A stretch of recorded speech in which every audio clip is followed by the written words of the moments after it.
Okay, audio. Okay, hey everybody, I'm Magna 2, and today we're going to be reviewing Pokemon Sun. Not Moon, because I haven't played Moon. Can't review Moon, because I haven't played it, so I'll play it Moon Sun. But they're the same game, so think of it as Sun and Moon at the same time. Anyway, so I picked up this game after abandoning Gen 6, because, Gen 6 had only, 70 new Pokemon? And I didn't count the Megas as new Pokemon. I was like, brr, Megas, those aren't new Pokemon. They're just ripping off Digimon, blah. And so basically, that was out the window. Anyway, I joined back in this generation, and what the fuck was that? So, as a skeptic, I was like, hey, it's a new Pokemon game. Oh no, wait, it's going to be like all the other Pokemon games. Should I buy it? Maybe not. Oh wait, there's a cool ass model of Solgleo on this special edition. Buy the game. And so I bought the game and played it all the way through and thought, wow, this is an actually good Pokemon game.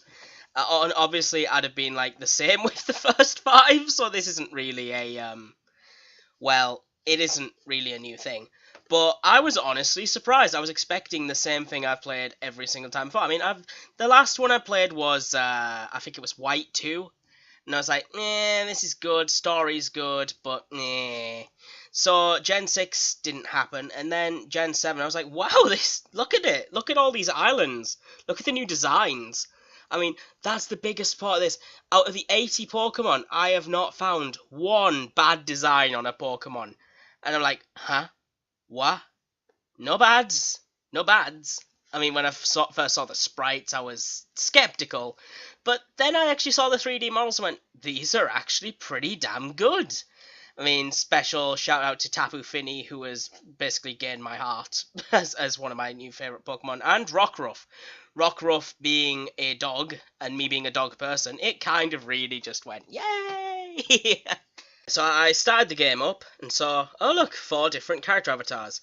I picked one that I didn't really think that I would pick usually, and immediately decided, half an hour into the game, to give him a quiff. Because I thought having a quiff would be great. So I did that, got my characters set up, like t-shirts and stuff that I really wanted, but I then assumed that, oh wait, this is a for everybody game, so they were kind of limited on what designs they could have.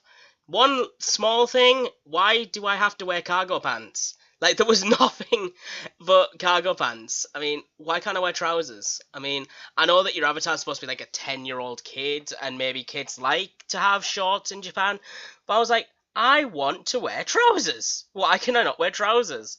So I mean, even if it was made in Japan, where's the Hakama or something? But customization was nice. I did find something that I could use. I'd assume that's going to be the strength of it, is that there's always going to be some sort of design somebody will find tolerable, nay, amazing for themselves. So I'm going to give that a thumbs up on that. So customization was the first thing I went to. So I started the game up, and the game itself looks gorgeous. I mean, you can't doubt it. All of the characters are very intricately designed. Everybody has their own little quirks, their little part of their avatar that distinguishes them. Even some of the Team Skull grunts, I noticed, had a tiny bit of change. Even though they look basically the same, there's tiny bits of change, like hair colours and hairstyles. And I was pretty impressed by the whole fact that that was the thing. So characters, great. Couldn't say anything bad about them. Okay. So now we go to the areas. First route, I spent about an hour on the first route, basically looking through the first route and going, what can I find here? Thought, it was alright. Continuing on through the game, there was lots of different types of areas. A lot of them seemed a bit bland in comparison to, say, areas like Laveridge Town, Hot Springs, the volcano in Hoenn, things like Goldenrod City, which really made you think of grandeur, the Celadon City Pokemart, stuff like that. I didn't really see anything in this game that really stood out in design worthiness. There is one thing, but it's kind of spoilers, so if you don't want to hear it, say now. The Ultra Beast area, right when you fight Lusamine. Okay? Okay. Whoa, what the fuck? Okay, so as I was saying, the Lusamine area, where you fight basically the boss of the Aether Foundation, that area looked gorgeous. I mean, it was a really short area, but it looked great.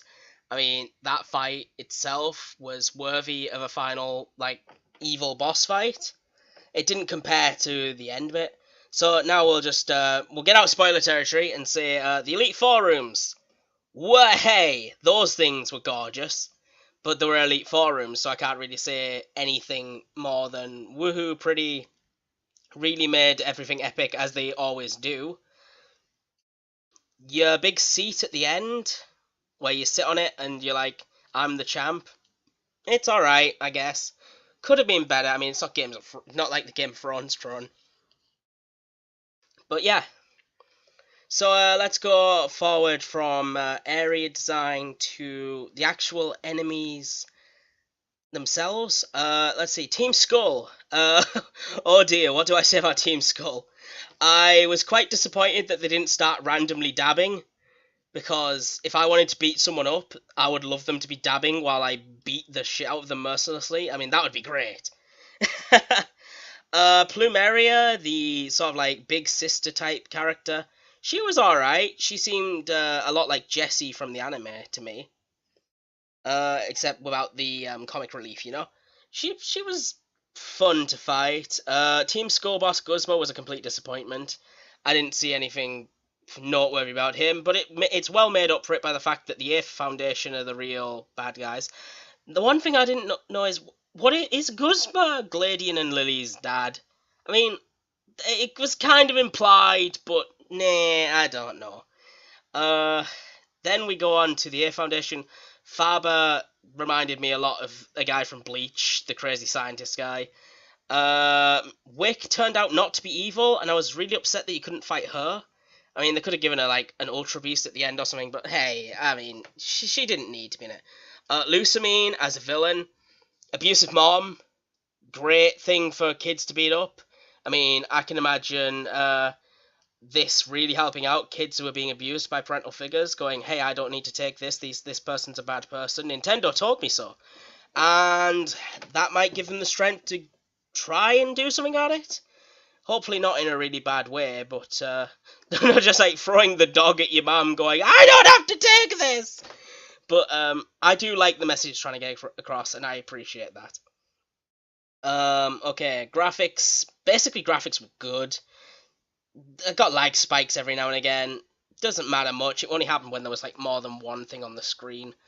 But this game was really pushing the limits of what the 3DS could accomplish, and I really do appreciate that. So many games don't try and use the full extent of the hardware in fear that it may cause problems, and I really can give Nintendo props for trying to push the label on this. It's good. It's good. It's good. Good. Good. Good. Good. Good. Good. Battle Royale systems. I haven't really used that much. Well, what I could see from the one time I did do it, because the game forced me to it, saying, you will try out our new features.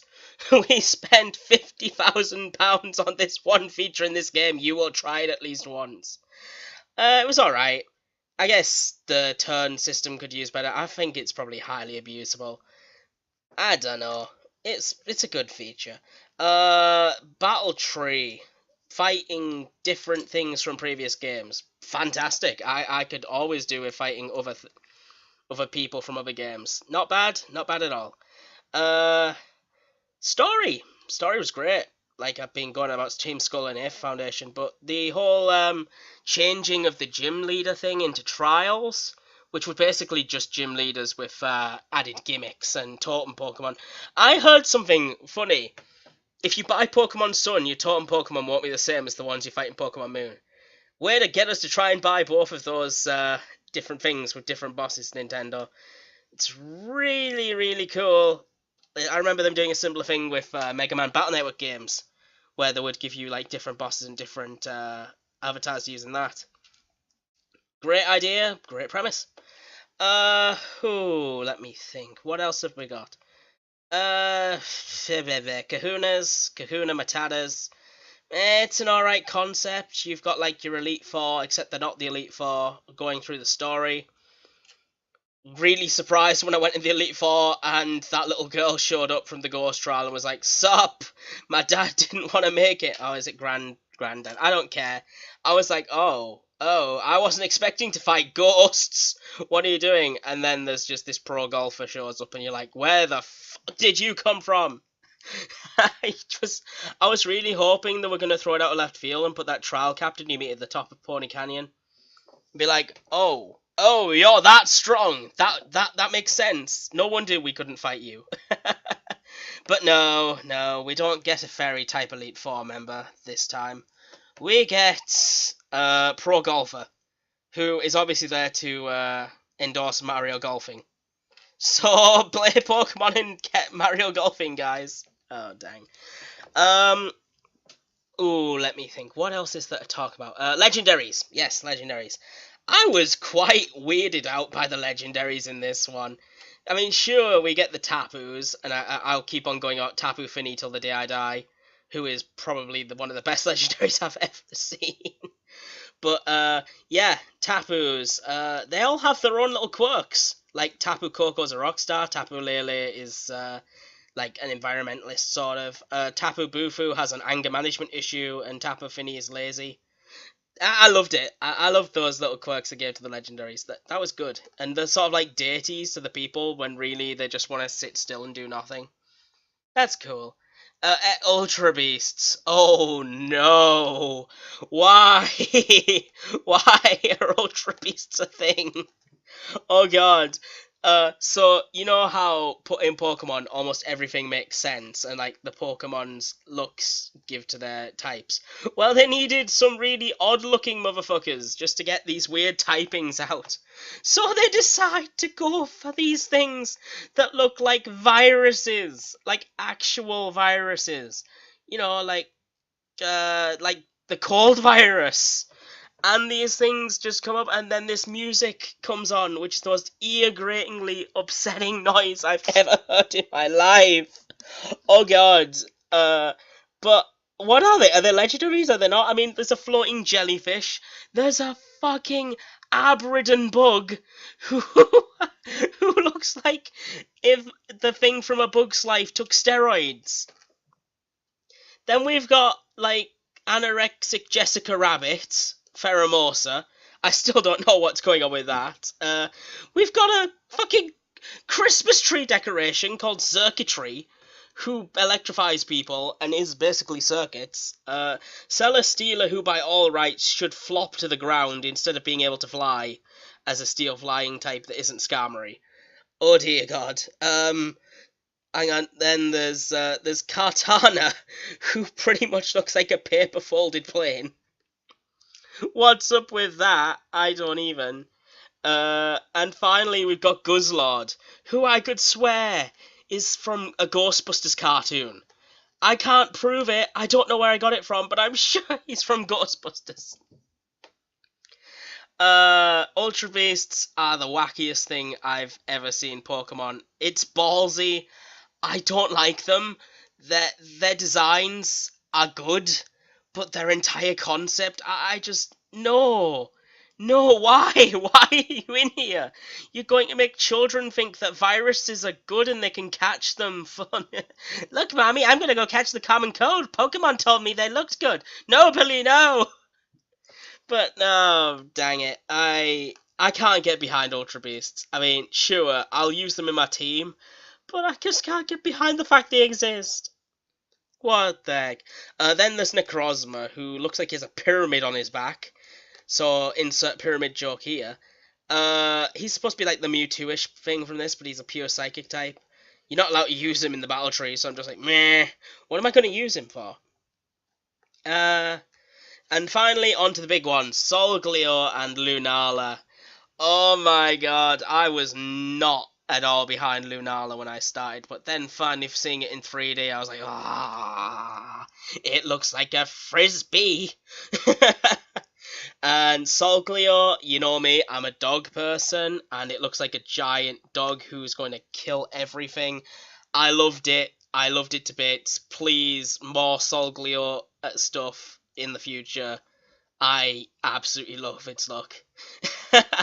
I should say something about Cosmog, but the only thing I think of is the Get in the Bag Nebby meme, and then I just start laughing. My god, it's so good. Right. Have I missed anything? The ending. Yeah, the ending. Well, they kind of maybe hinted at Lily being your character's soulmate, sort of. I mean, I know it's Nintendo. They can't really go down the lesbian route if you've like chose a female because they're like 13, and nobody wants like shipping between 13-year-olds. And here's where the commenters are like, I do, and I'm 13. And then I'm just like, great, but I'm 22. I can't, and I won't. um, didn't like the fact that Hal was hounding you out throughout the entire game. I mean, sure, he's alright now, but he's like this chirpy kid who just follows you around, doesn't seem like a real rival. I mean, he falls behind in Wally levels of relevance. He just stalks you like a crazy guy going, fight me, fight me. Boy. I did want to save this to the end of the review, so I might as well mention it now. Gladian, best rival ever. Edgy meme lord is Shadow the Hedgehog. That is pretty much Gladian right there. His arm movements seem like a direct reference to Steins Gate for me. And of course, since I love Steins Gate, that means I love Gladian. His battle music is the best thing in the game. All the music is fantastic, but Gladian's is the best. I will have nothing said bad about Gladian's fame. Ah! And honestly, Gladian made me so happy throughout the entire playthrough. I have to give this game a high score in a review. So out of 100, I would give this game 87.5 out of 100. And I'm pretty sure on this like review scale nowadays, anything above 70 means people think it's good, and anything below 70 is trash. So I really want it to be above average, but it's a Pokemon game. There's been loads of them. It's mass produced. I can't really give it any more than 90, even though I enjoyed it more than 90. If it was my personal opinion, I would give it 95, but I have to consider the fact that it's a mass produced game and it's been going forever. So I'm going to have to give it 87.5 purely on that idea. But if you don't care about that, just take me as saying 95. So yeah, that's my review. Hopefully you enjoyed it. Hopefully you didn't think so much of my shitty incoming random noises. See ya, thanks guys for watching.